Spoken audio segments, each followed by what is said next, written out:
Ngaojarene Ngaohallo, leaning lay hello. Ngaojarene thamoi se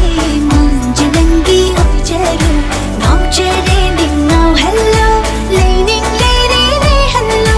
Ngaojarene thamoi se manjalangi oijaro.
James ka thengnari se aiga film mayam haidi mami gi lam bi ga moi ga ngasi na han mane koi misho tv na thengna base heli di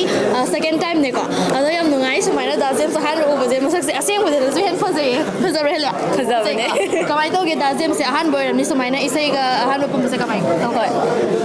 yam nungai da James ga pun mina base haidi moi di han da gi mayam na yam pam na ga leiba oire da adagi dum mina su da James sumaina pai na tang yenga zo ngong nei ni ba ado haidi shooting tawgi manung do so haidi akoina screen da thora kan happy dang pai yeng ba as hai bu ko adu aiga guna leimina kan yeng apu da zaman nervous sat ba do to ba hazabai ne haidi phazabagi kai haini khangde hojgan nupi ma jang aina su adum hena khangamani da James hai ga di loi adu de bas da James ham nungai tra heli na ga sumaina aseng ba kai di pahum pi thora ko je aina hang ba da kai phauge sumaina ga thamoi ta leiba wa phom thora ko je mina harau baduna su dum noi ne sumaina compliment pi basina su konaning ba adai kai makha tab su kai ahen ba tawni ba mayam lai ga adu gi lai adu da James mayam ma ukre isai film mayam ukre da James ki oina adu pakhang je kuin oining je kai gino ba ina hadi pakhang phom thun hai do ni se kai gino ba sigi se seng ha ga di matam da dum purak pone adagi su mu tahi so ngang na lakta ba gi hai tai ko tahi je hai se 30 hela ba 30 hele oh 35 oh yam angang win ui ko angang win u gi na khoi angang win su tu pamui 40 ba le ko no pali gi su kai de adu sigi ka khoi gi sigi music video se yam phasei ani rak ne khoi na ga si yengi je mayam gi sai lok salak ko to once more the odek ta miam dek ta heli gi ahan ba goi ba ga ngan gai supporting role sum lai ramaga sumaina main role ga tarak pa adagi mayam da pamnari ba actor ma su oi ba da James actor ko za mayam dek ta ngongna khra bane ba ko ado kai phauge sumaina akhoi sumaina mi mayam na ga thalo tri ko YouTube ta whole manung da akhoi mi yang khai mu khatang na ga sumaina lok chan lak ba ji wa law ko sina su akhoi dei thil pir ni adagi su makata bu su khona ni ngak pa adagi ma gi su chen gi su makata su kan na hona rakhini enjoy lakhini si hai ni ma gi hoi am nungai je da James khali se nungai bu ma ga han boi ta ga su ma acting se ka mai nungai makata su am torkhini aseng ba yo aseng wa da nervous man hai do adu di dum sat le ado makata ba sum pula kan da di dum hona ga lakhini mamakini ba yam nungai je heli sumaina matung na su hena aphaba supporting role nata bi thosi lan khalam ni ko stage level sa ma da le ra bane ba ko hena mai ba ko ma yam su bi ro da James tagi da James ta na da James kumba mayam ma thengna ra ki de nervous pa ya de ko phasara ki de ni na adai de ka sham sa tong man de adai de kai adai de ta bi da James sari sina adum crush de hona community ka ada da James ka maina choose to gi se gi music video se kanana ato pa to de bi da James story se adum ngasai hagi ba mayam do haidi hapetang yengasu adum ngauba adi kitang sar khrazu adum as haina ba do aduna dum reason oi ta haida sai de pam ba ngau ba sak ꯇꯧꯔꯒꯦ ꯑꯁ ꯍꯥꯏꯕꯗꯨꯅꯦꯕꯀꯣ ꯑꯗꯣ heli ꯌꯥꯝ ꯅꯨꯡꯉꯥꯏ ꯁꯨꯃꯥꯏꯅ ꯃꯇꯨꯡ ꯇꯥꯔꯛꯄꯗꯁꯨ ꯃꯁꯥꯃꯛ ꯅꯪꯅ ꯁꯥꯃꯛ ꯑꯦꯗꯚꯣꯀꯦꯠꯅ ꯇꯥꯛꯄꯤꯔꯦ ꯑꯗꯨ ꯅꯠꯇꯕꯤꯗ ꯑꯦꯗꯚꯣꯀꯦꯠ ꯈꯛꯇꯪ ꯅꯠꯇꯅ ꯁ꯭ꯇꯣꯔꯤ ꯅꯦꯔꯦꯇꯔ ꯑꯃꯁꯨ ꯑꯣꯏꯔꯤ ꯌꯥꯝꯅ ꯇꯦꯂꯦꯟꯇꯦꯗ ꯂꯩꯕ ꯑꯥꯔꯇꯤꯁ ꯑꯃꯅꯤ ꯅꯠꯇ꯭ꯔꯥ ꯖꯦꯝꯁ ꯍꯦꯂꯤꯁꯦ ꯍꯦꯟꯅ ꯇꯨꯡꯗ ꯃꯥꯏ ꯄꯥꯛꯄ ꯑꯥꯔꯇꯤꯁ ꯑꯐꯥꯎꯕꯤ ꯑꯃꯁꯨ ꯑꯣꯏꯕꯤꯔꯣ ꯍꯥꯏꯖꯒꯦ ꯃꯤꯁꯣꯇꯤꯒ Thank you. ꯉꯁꯤ ꯉꯥꯏꯍꯥꯛꯇꯪ ꯋꯥꯔꯤ ꯁꯥꯟꯅꯖꯦ ꯍꯥꯏꯕꯗ ꯌꯥꯕꯤꯔꯛꯄꯒꯤꯗꯃꯛꯇ ꯉꯁꯤꯒꯤ ꯂꯤꯗꯤꯡ ꯑꯦꯛꯇꯔ ꯑꯃꯗꯤ ꯑꯦꯛꯇ꯭ꯔꯦꯁ ꯑꯅꯤꯕꯨ ꯊꯥꯒꯠꯆꯔꯤ ꯑꯗꯨꯁꯨ ꯀꯃꯥꯏ ꯀꯩ ꯐꯥꯎꯕꯤꯒꯦ ꯕꯕꯥ ꯍꯥꯏꯗꯤ ꯍꯦꯂꯤꯁꯦ ꯕꯕꯥꯒꯤ ꯇꯨꯡ ꯑꯗꯨꯝ ꯏꯟꯅꯔ ꯂꯩꯔꯝꯃꯤꯅꯦ ꯑꯗꯨꯒ ꯁꯤꯒꯨꯝꯕ ꯇꯥꯡꯀꯛ ꯑꯝꯗꯒ ꯂꯥꯛꯄꯁꯦ ꯌꯥꯝ ꯅꯨꯡꯉꯥꯏ ꯃꯥꯅ ꯃꯥꯒꯤ ꯀꯩꯅꯣ ꯄꯥꯝꯖꯕ ꯍꯥꯏꯇꯥꯔꯦ ꯄꯦꯁꯟ ꯀꯣ ꯄꯦꯁꯟꯗꯨꯗ ꯑꯗꯨꯝ ꯇꯧꯕꯅꯤ ꯃꯥꯗꯤ ꯍꯩꯁꯤꯡꯗꯅ ꯇꯧꯖꯕ ꯅꯠꯇꯦ ꯇꯧꯖꯔꯛꯏꯅꯤ ꯍꯥꯏꯇꯥꯔꯦꯀꯣ ꯑꯗꯨꯃꯥꯏꯅ ꯑꯗꯨꯒꯤ ꯀꯩꯅꯣꯅꯤ ꯑꯗꯣ ꯃꯥ ꯑꯍꯥꯟꯕ ꯑꯩꯅꯗꯤ ꯃꯥꯒꯤ ꯄ꯭ꯔꯣꯐꯦꯁꯟꯁꯤ ꯃꯥꯒꯤ ꯄ꯭ꯔꯣꯐꯦꯁꯟꯗꯨꯗ ꯐꯖꯅ ꯋꯥꯛ ꯇꯧꯔꯣ ꯍꯥꯏꯗꯅ ꯇꯧꯕꯅꯦ ꯀꯗꯥ ꯑꯩꯅ ꯍꯥꯏꯕꯅꯦ ꯑꯗꯣ ꯃꯥ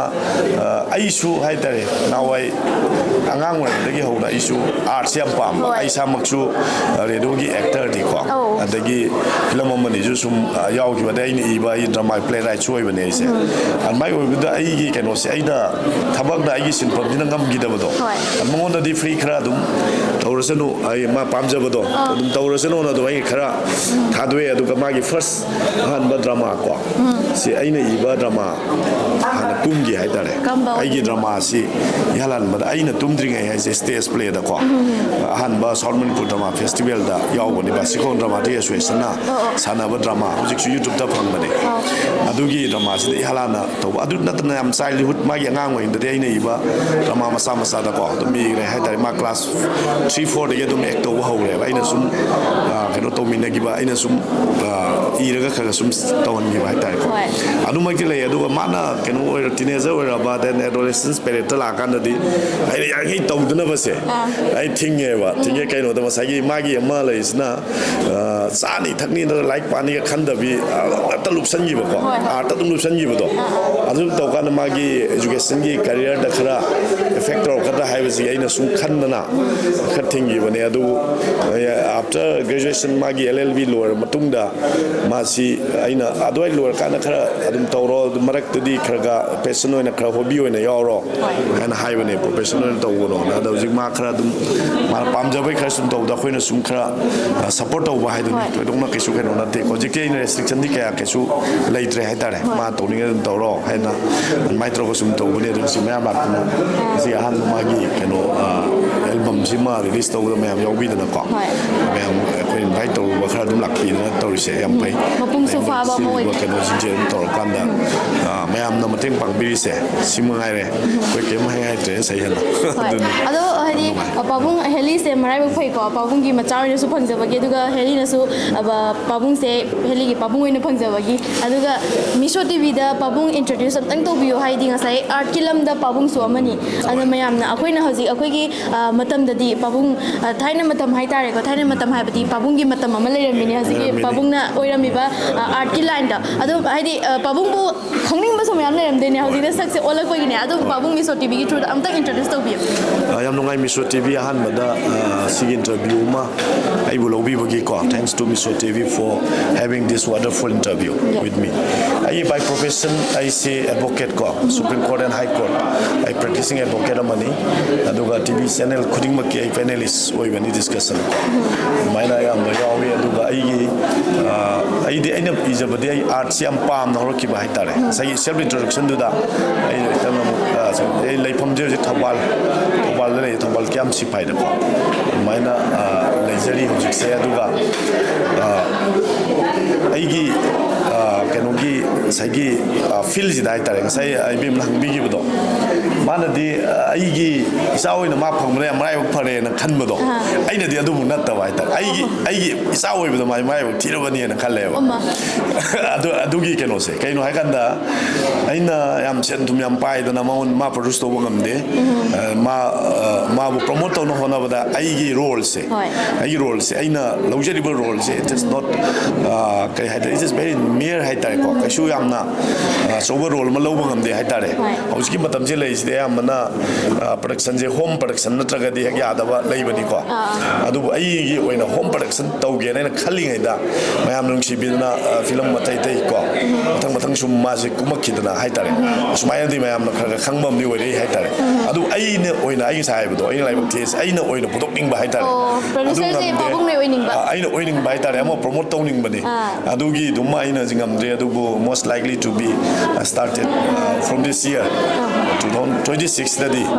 aina iba ko wari amakak the best tawga sweden amma tawna bana isum khanjabani ngamaga de na ko madu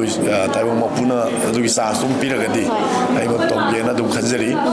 adu mangai adu thoidongna madi aigonda ai sa oi bese yamena marai phobdi oidre maramdi ai se saksu phajada ba ko adu masu phajada ba phajai eli mayam na pamna dana mayam na ek yam pamba sak phajada ai su khalam me na hawai ai su actor oir mo matam da ai su ai sa da tam khale ba ai na 11 12 ka character ai se actor oir me drama khara yor me mayam no ju phawri bo me so yo ai actor minagi ko ai drama khara ai phal theater da adigi den atopa theater gi group khara da ko ai dum yaure ba yawdo adai ai se do da isa magna ba isa magna kumba ko gi drama ma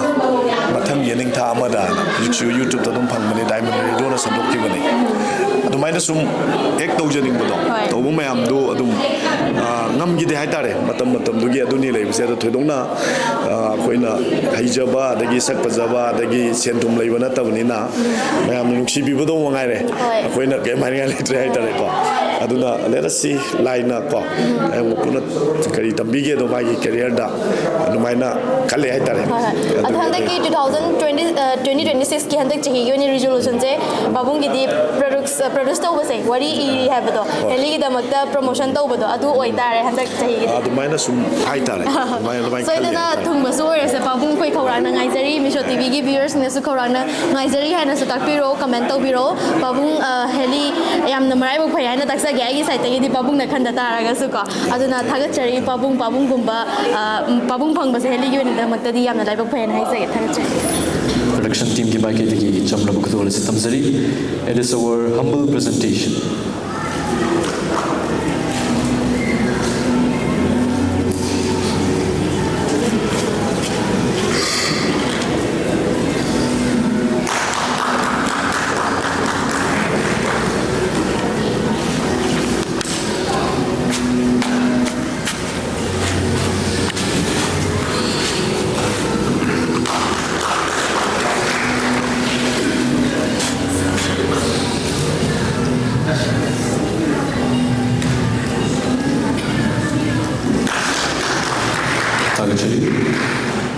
Matangda pumna mukpu drama usaba waro karadan thambiranaba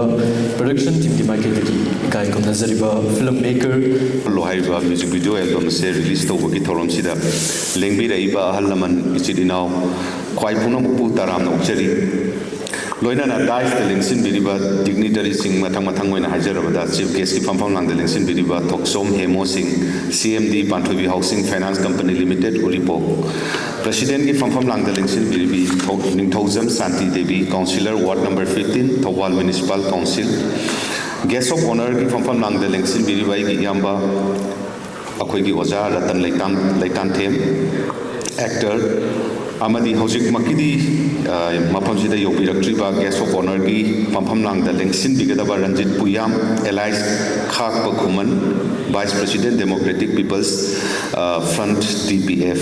amadi guest of honor gi pampham lang da lengsin biriba laimuzam pratap singh secretary smart security service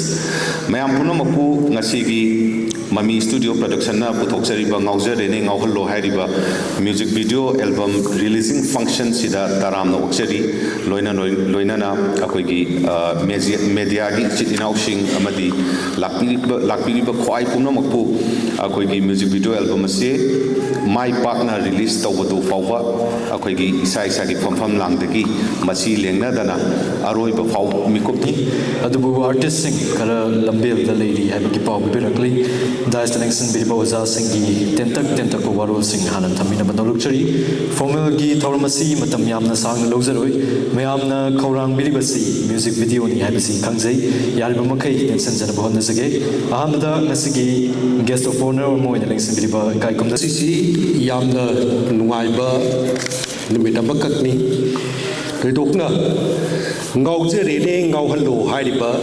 music videos ki releasing ki function sida yaujannaba ki tamakta takpirak pasimak organizing committee aduga banner bu yanat pada harau benwai betu pongdok jari loinana daistat lengsin biri bangasi ki chief guest president aduga guest of honor wina lengsin biri ba sing topna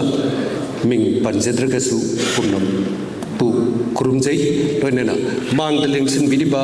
ngasi ki realizing ki function sida aduga hairiba music videos simak release to bagi thorum si yaubi gani hatin link bidatiba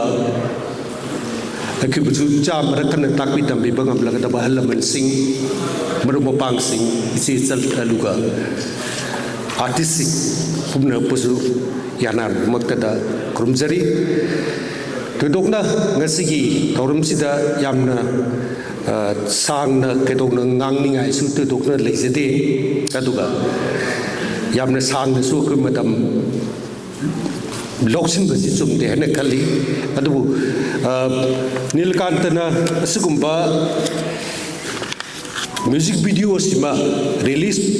tawgani habigi paw si tabasimak ta yamna nungai jaba makak yanan bada pausaki tasingna nilkanta si atopa film director singi gapunna assist tawdana tongan ba film sing dasu akoina sum thingai Maruina akoigi binonjangi namiba film sing sida nilakanta ga yamba punbagi kenosi aingunda fangjai masu assist tawba moina assistant director moina binonjanna pamiba mana tahanningi ba pot sing duda naksinna yamna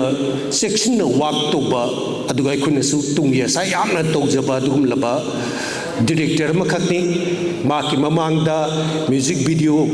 release to kibasing adu khina so dum yengi yam section na work to bugi mami adumak tai aduga tasingna magi yamna hona jaba kanba aduga thabak sida serious oina tawjabagi mami duma akoina uba phangi nilakan se tunggi akoina afauba aduga miyamna hena sakangba yam serious oiba award winning film kayama puturkini haibagi ai asayamna tawjai aduga magi purei smaksu tasingna mayamna su nambadi loisile haibadumagi pawdumadi dum khangaga purei si yengningbagi khorang badumak miyamda su dum leibiramgani ai samakte da su dum leidi purei smak yamna nuai ba film mo oigani magi debut film oiriba film sibak tasingna aduga ngasigi Ngaojarene Ngaohallo haibasi su yam nungai gani na khali magi mamangde togiba treatment sing dugi makha tarak poina puthorpa music video oibani na adu masi James na ngawdori bra heli na ngawdori bra moeni se kamaina kana da ngawdori no masi ore na ko yengaga adum lepminer si moeni na ngawdu da ko su ngawdori bra kangde adu yamna nungai ba kano madi soi noi gani haibasi makak mangjong na dum thamjai yeng belek bi rekliba singna baki ngasigi music video si yeng bi raga nuai hedana ai gi marum mapang khangna sanaba miyam singsida share to bi raga atta angap phangna vibe ama web ama sagat na bagi keno simaka miyam ba koi punna tominasi ni lakanti gi makha ta ba magi production miyam ama project miyam ama lakini hai bagi koi asadu punna tominasi yam sangna ngangjeroi koi chakcha mangda koi lyric ta ba do yam kamyam ni ying biningi se koi music video sini adna tentakna batang sidalo sinjage all the best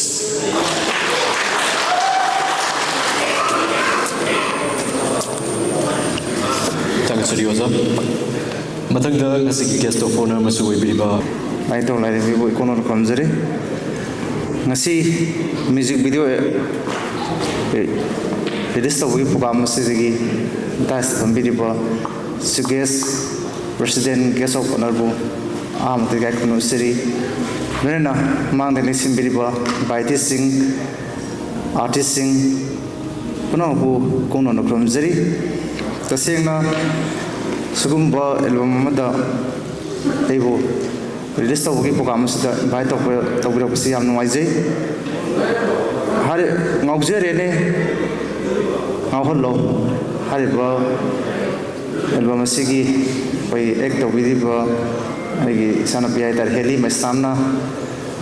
ꯍꯥꯏꯔꯤꯕ programme ꯑꯁꯤ ꯌꯥꯎꯕꯤꯌꯣꯅ invite ꯇꯧꯔꯛꯄꯅꯤ ꯇꯁꯦꯡꯅ ꯍꯦꯂꯤꯒꯤ ꯄꯣꯛꯄ ꯕꯕꯥꯁꯤ ꯑꯩꯒꯤ ꯑꯣꯐꯤꯁꯀꯤꯁꯨ legal adviser ꯂꯩꯕꯅꯤ ꯃꯤꯁꯅꯥꯝ ꯀꯣꯔꯝꯕꯂꯣ तसेंगना heli से मसामक्ति advocate होइबनी अदुबु सुमाइना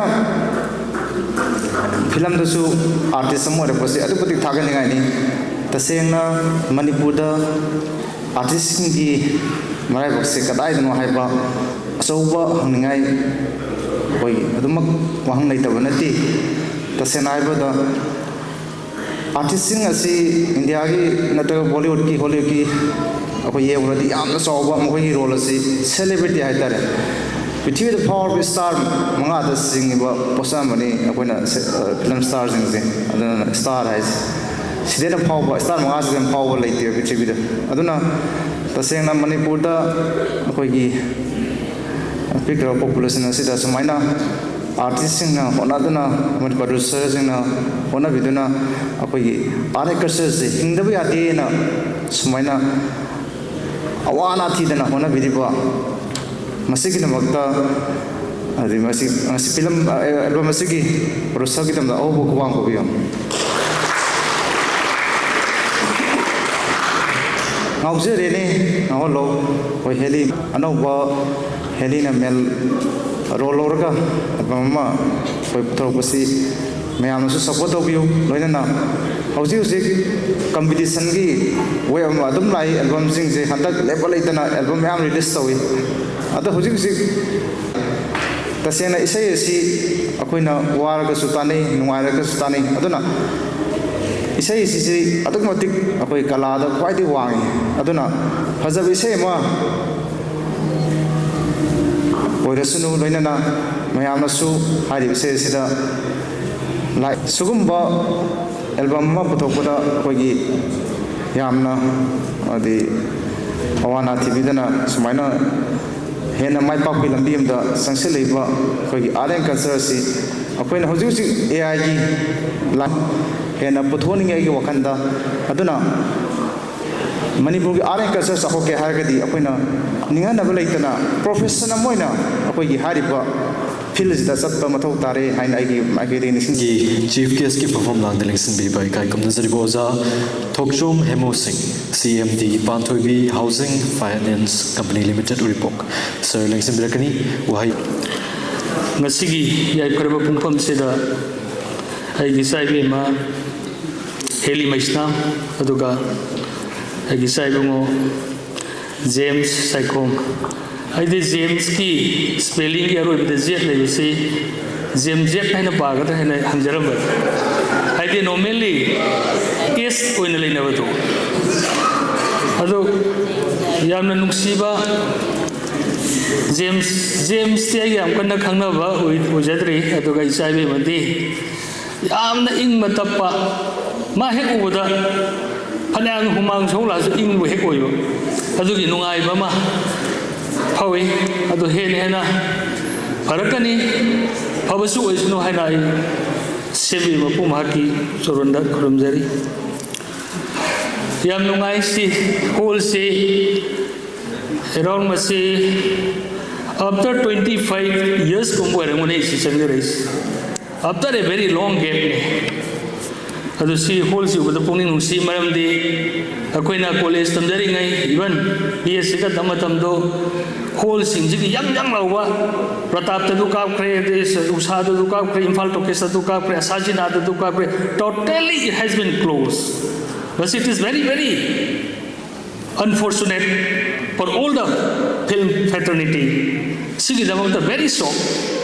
Yam no ay tamam pawi. Adubu, let's to pray to God to bring the normalcy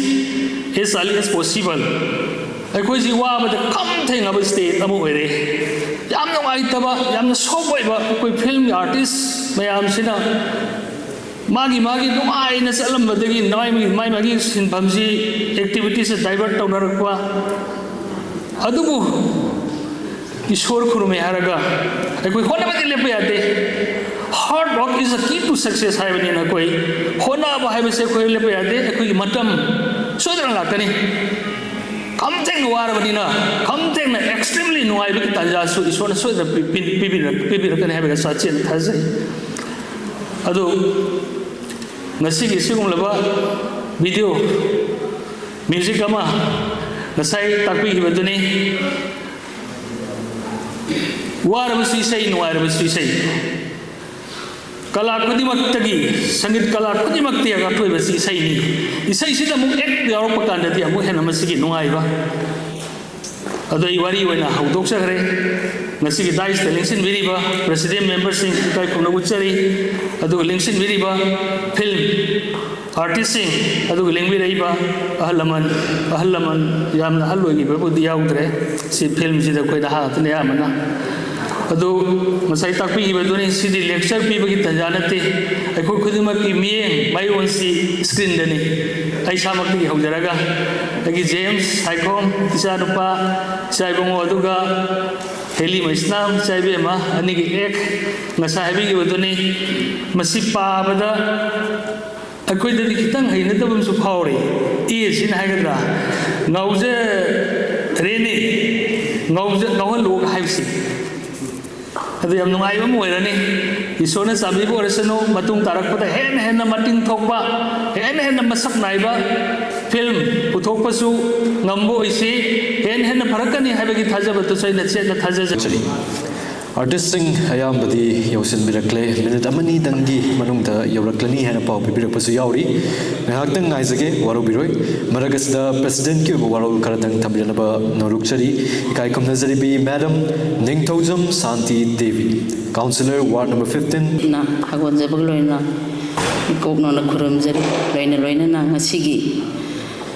isagi release tauba sida lengbi ba mama sabe yaraba hero kumba yaraba hero jo huje su kumiba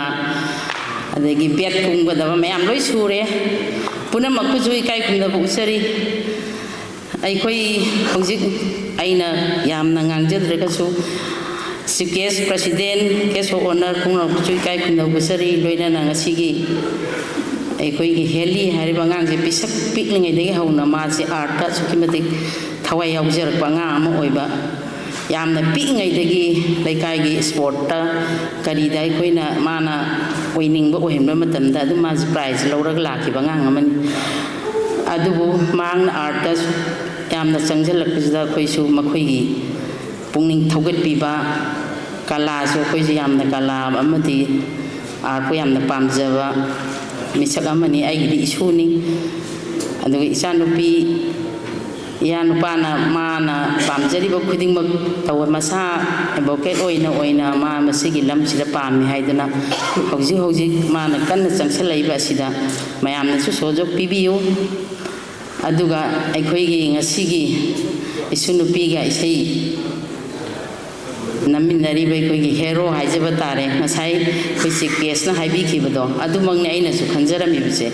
James Joide aduna jail ma yaurabina James jail na haige na isu sai de khanjaram baga suitcase na haibi baga sab chanak hai aduna ai khoi de adum James jail na dum haija batare kaino hai bada koi pa bada gyan ngau ba hai tare aduna mahak puju masidagi mayamna masana pamjari ba khuding mag ade mayamna su saugat piraga mahak ko hena afauba mayang saknai ba hero sing amadi heroine kumbining basing adigi aigi isu punamak oirasanu lamdam sibu konbiri bisonda su thaujan birasanu haiba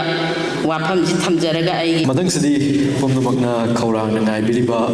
aikoina su yamna maru we batang kakni haina lawjariba ngasigi release tawgadoriba Ngaojarene Ngaohallo haiba music video asigi off screen amadi on screen the work to be artist sing da ngamjaba khudo tamjabagi tanglo mikuba donation asi lobby na ko sinjaba matamda mamang da kakat pirakani artist sing na stage ka kalapa matamda pomnamuna boku wa ko bigani amadi artist sing na su ngahak lepiraga koi gi photo launa ba still capture to na gi mikuba bigani amda costume manglem ningtojam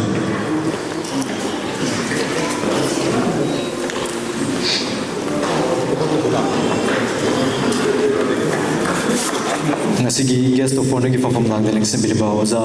Laimuzam Pratap Singh, Secretary Smart Security Service SSS. Ozana ngasigi kudolasi kusinubigin.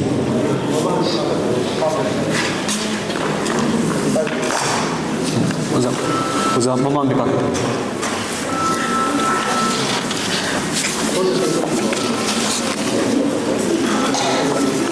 Paham the question segi makeup don laishlo.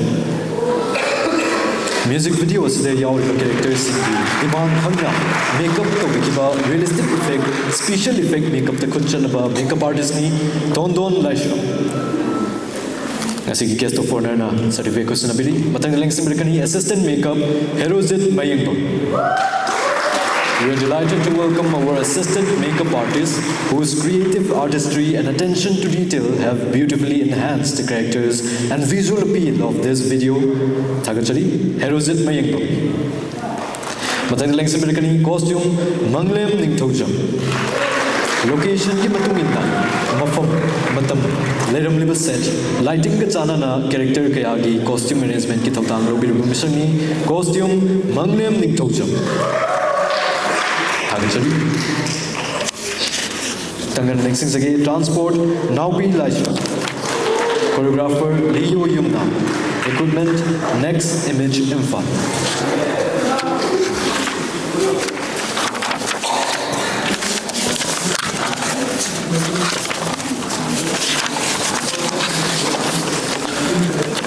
Matang dekho sagi choreographer Leo Yumna. Song sequence asigi isagi mayek mood rhythm singbu zagoi gi kaumamdraba move and composition kaya semduna top pai hul kaya bibidiba music video asigi choreographer Leo Yumna. Asigi guest of honor na certification abili thagagi apamba khangna camera gi required equipment sing kudak tapi bagamba high quality visual and audio output fangna bahon nabada smoothly support to biki team ni next image info thagachari. The next playback singing Huidro. Music mixed and mastered by Razu Sanasam. Flute, Bansuri, Romas Hamlakosinjage. Tune, music mixed and mastered by Razu Sanasam. Ngaojarene Ngaohallo. I may say catchy melodies tuned to the Horaga. Overall compositions, recording, orchestral arrangement ki crucial role of the mission ni. Oziozik, Sem band ki drummer Moinasu Liberiba Razu Sanasam. Tagachari. Matangaling Simrikani, flute, Bansuri, Romazit Sera. Soft, emotional depth, cultural flavor, amadi melodic beauty adumang fangnabo namada fillers, interludes singda kaumam trabai til ama bibiliba our most versatile Bansuri Romazit Seram am now ko ba ko bigini tagachari matangaling simrikani guitarist Sanjembam Surzit. Music isn't only heard, it's also felt and shared.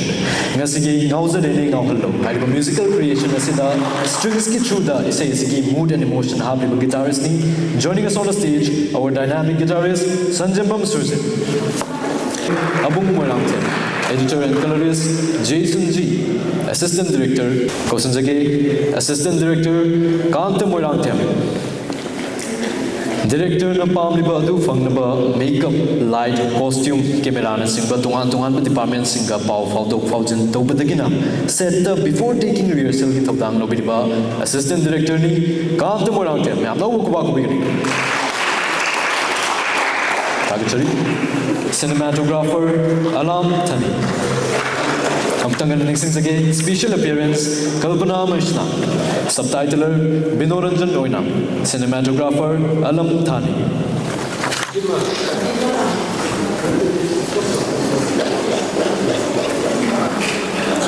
Mamang Nikaka Prekani.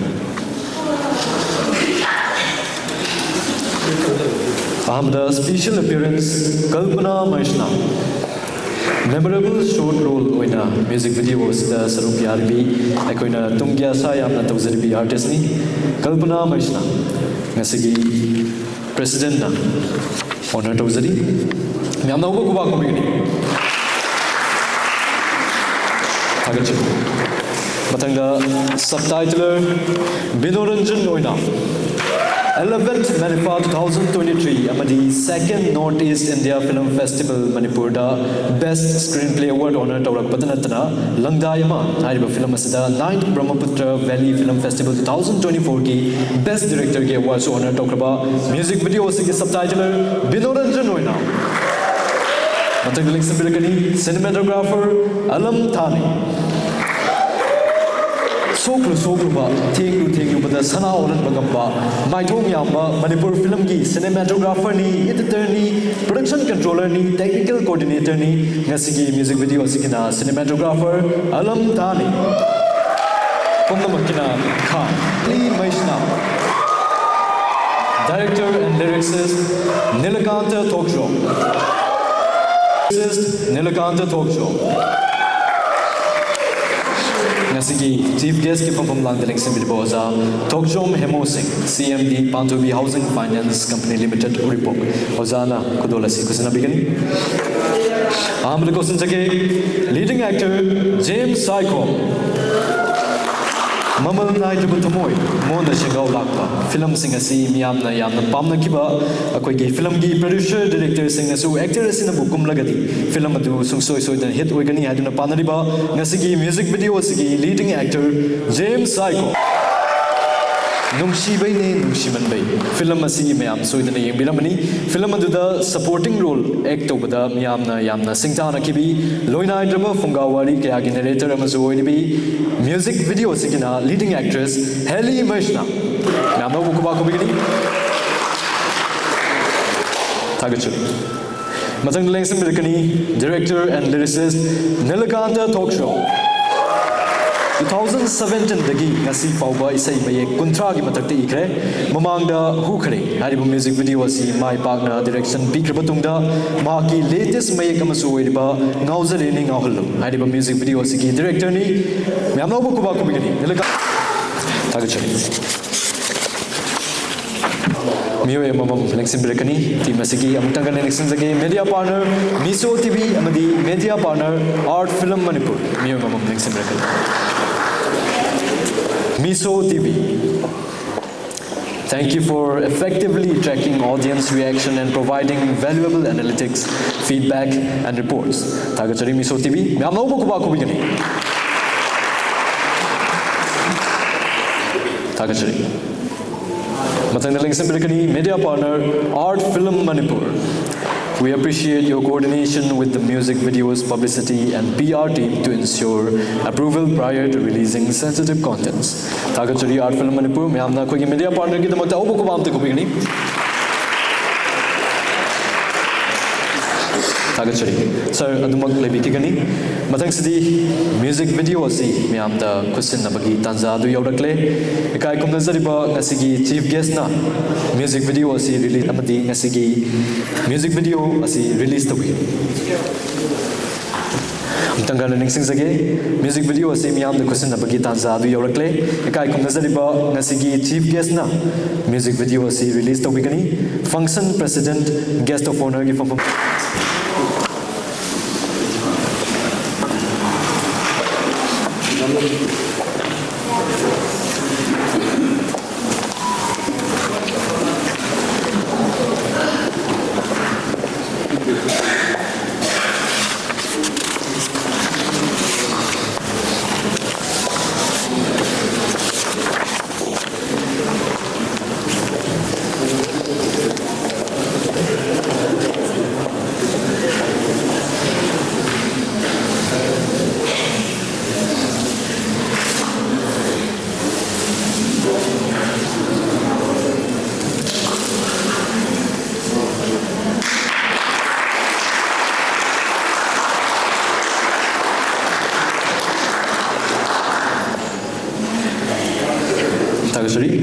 music video si release tawre haina ngasigi chief guest na lautok pigani oza lengsim bilkani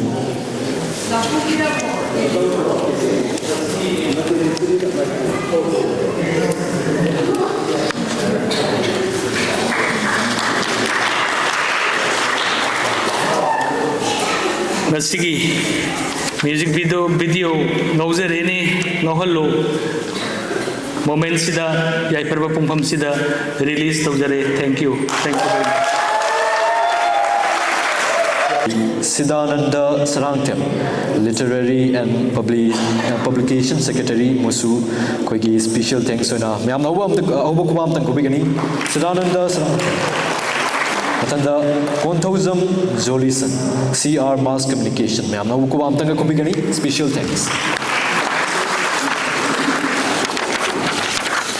Sorry, Koigi Nungsizalbo off screen, Amadi on screen artists sing, Amadi crew members sing, Pumnamak auditorium, Manungsida, Maklebigani, formal session a sea, Loisalakpada, dignitary Singapuna, group photo session, Nama Kapna Simzari, Tagan Wai Kradan, Tentang Tamzarabada, Dice Langson Biliboza sing, production team Gimakedigi, Tagan Fondokshari, Saruk Yabikiba artist sing, Mediagi Jil now sing, Amadi Lambira Klibakwai Pumnamapu, Subsilaga Tagan Fondokshari, with the kind permission from the esteemed President. This formal program concludes here. Program gidi loizarabani adubu oza sing mikup amatang lengsen bikigani off screen amadi on screen artists crew members pomnamak stage ta konglei tuna lengkat pirakna banon lukchari apunba photo session amatang lozage kajiktang tuna kakat pirakani off screen